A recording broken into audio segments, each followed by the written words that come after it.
Okay, Assalamualaikum warahmatullahi wabarakatuh. Bersama dengan saya sekarang Burhanuddin Hilmi bin Zahimi dengan nombor matriks 078739.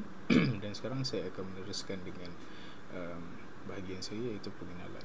Okay, jadi untuk sektor tenaga ini merupakan penggerak utama kepada ekonomi Malaysia. Sektor tenaga ini juga telah menyumbang sebanyak dalam 28% kepada keluaran dalam negeri kasar ataupun KDNK, dan juga 25% daripada jumlah keseluruhan tenaga kerja.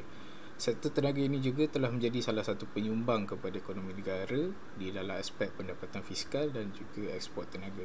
Selain itu, sektor tenaga ini juga telah memberi impak yang besar kepada ekonomi negara, iaitu dengan sektor ini telah memberi manfaat kepada lebih 10 juta pengguna dengan akses harian kepada bekalan elektrik. Dan akhir sekali, wujudnya sektor tenaga ini telah melahirkan ataupun mewujudkan peluang pekerjaan dan juga perniagaan. Jadi untuk memudahkan kita untuk memahami secara umum bagaimanakah perjalanan sumbangan sektor tenaga ini, saya telah sediakan satu infografik untuk kita mungkin lebih mudah untuk memahami. Seperti yang saya katakan tadi, sektor tenaga telah menjadi salah satu penggerak utama ataupun mungkin penyumbang utama kepada ekonomi negara. Jadi apabila mereka telah menjadi mungkin penyumbang ataupun penggerak ekonomi ini, mereka lakukan adalah dengan memberi akses elektrik kepada jutaan pengguna. Jadi apabila akses elektrik ini telah sampai kepada jutaan pengguna, mereka juga secara tak langsung telah melahirkan peluang pekerjaan dan juga perniagaan. Okay, Assalamualaikum warahmatullahi wabarakatuh. Nama saya Syed Muhammad Mustaqim bin Syed Zubir. Nombor matrik saya 076424. Okay, hari ini saya akan menerangkan tentang objektif kajian bagi tajuk tenaga dasar negara.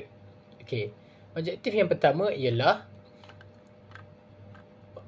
menganalisis matlamat dan strategi dasar tenaga negara dalam menjamin bekalan tenaga yang stabil dan mampan.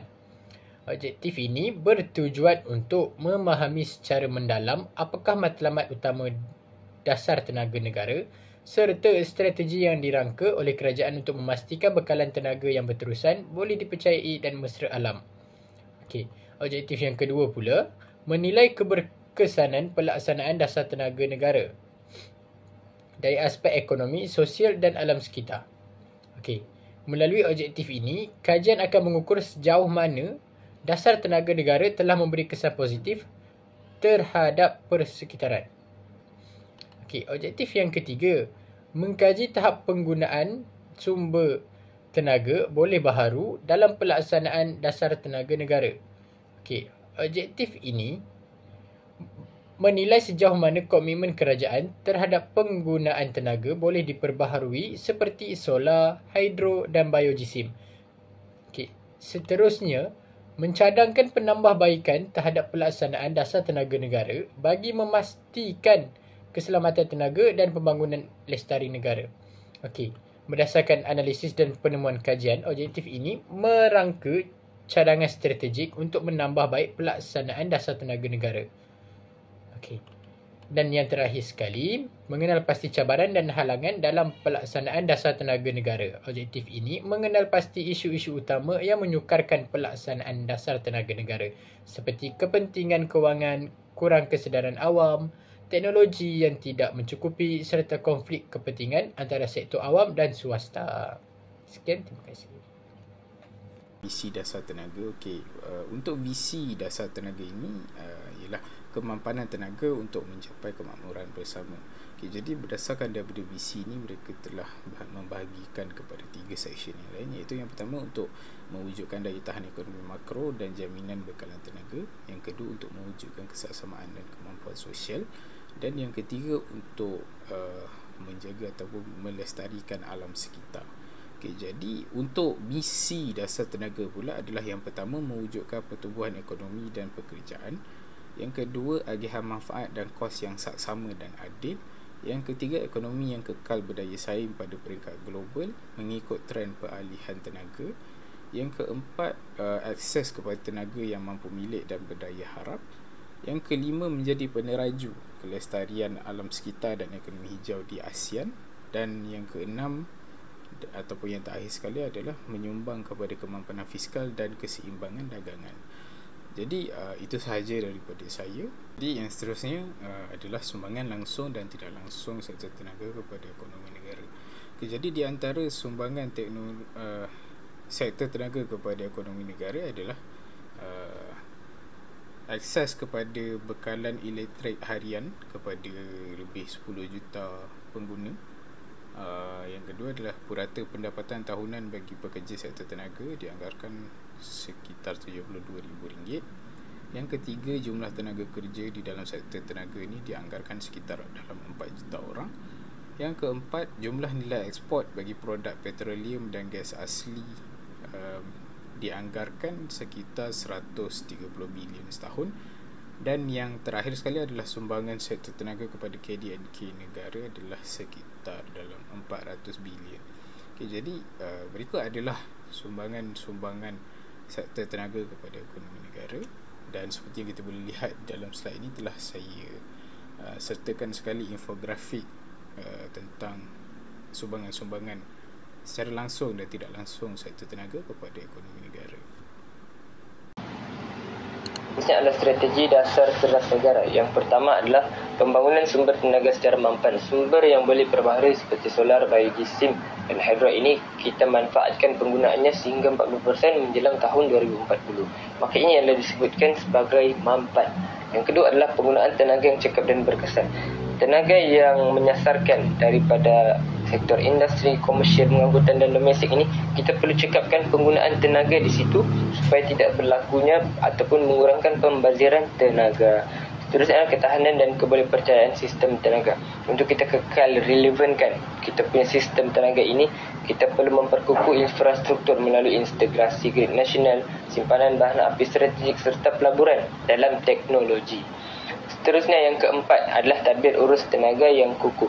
Bagi memastikan sektor tenaga ini, jadi Data Cerdas Negara ini perlu menyokong latihan dan pembangunan bakat tempatan serta galakkan research and development dalam kajian tadbir urus negara ini, dan kita menyokong ataupun buat kolaborasi antara industri dengan IPTA atau institusi pendidikan tinggi untuk kita bangun perusahaan teknologi tempatan. Dan yang kelima adalah pembangunan modal instan dan inovasi teknologi. Ini menekankan keperluan reformasi institusi dan penambahbaikan dasar sokongan melalui penubuhan Majlis Tenaga Negara yang berperanan menyelaraskan dasar di peringkat persekutuan dan negeri. Jadi untuk kita bangun modal dan instan dan inovasi teknologi. Baik, seterusnya adalah kepentingan dasar cerdas negara yang dipecahkan kepada 3 bahagian. Yang pertama adalah kepada negara. Jadi dasar cerdas negara ini berperan penting dalam ekonomi negara melalui galakan terhadap pelaburan dan teknologi hijau. Dan perkara ini akan bantu menjimatkan perbelanjaan subsidi negara, sekaligus kita bolehkan penyaluran dana kepada sektor pembangunan yang lebih produktif dan lestari. Ini untuk negara. Seterusnya untuk rakyat, yang adalah kita dapat memastikan bekalan tenaga yang lebih stabil, selamat dan mampu milik bagi semua orang. Dan di samping itu, rakyat juga akan dididik untuk lebih peka dalam penggunaan tenaga yang bijak. Dan sekaligus kita lahirkan masyarakat yang lebih bertanggungjawab terhadap sumber tenaga negara.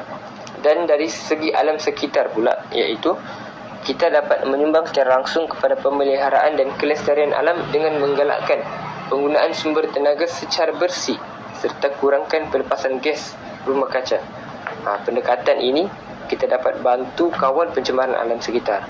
Dasarnya juga dia selari dengan komitmen negara untuk capai matlamat pelepasan karbon sifar bersih menjelang tahun 2050. Jadi itu untuk kepentingan dasar cerdas negara. Assalamualaikum dan salam sejahtera. Hari ini saya nak kongsikan 3 taraf utama dalam dasar tenaga negara yang menjadi asas penting untuk masa depan tenaga negara kita. Taraf pertama ialah menjamin keselamatan tenaga. Ini bermaksud kita perlu pastikan bekalan tenaga di Malaysia sentiasa mencukupi, stabil dan boleh dipercayai. Bekalan yang konsisten amat penting untuk menyokong pembangunan negara dari sektor industri hinggalah ke rumah-rumah rakyat. Taraf kedua pula ialah meningkatkan kelestarian alam sekitar. Dasar ini menggalakkan penggunaan tenaga boleh diperbarui seperti solar dan hidro serta mengukuh kecekapan tenaga. Usaha ini penting untuk mengurangkan pelepasan karbon dan kesan buruk perubahan iklim. Dan terus ketiga adalah memastikan kesejahteraan sosial dan ekonomi rakyat. Ini bermakna tenaga perlu boleh diakses oleh semua lapisan masyarakat secara adil dan berpemilik, termasuk golongan rentan dan penduduk di kawasan pedalaman. Kesimpulannya, ketiga terteras ini saling melengkapi dan memainkan peranan besar dalam memastikan sistem tenaga negara lebih mampan, bersara alam dan sesama untuk semua rakyat.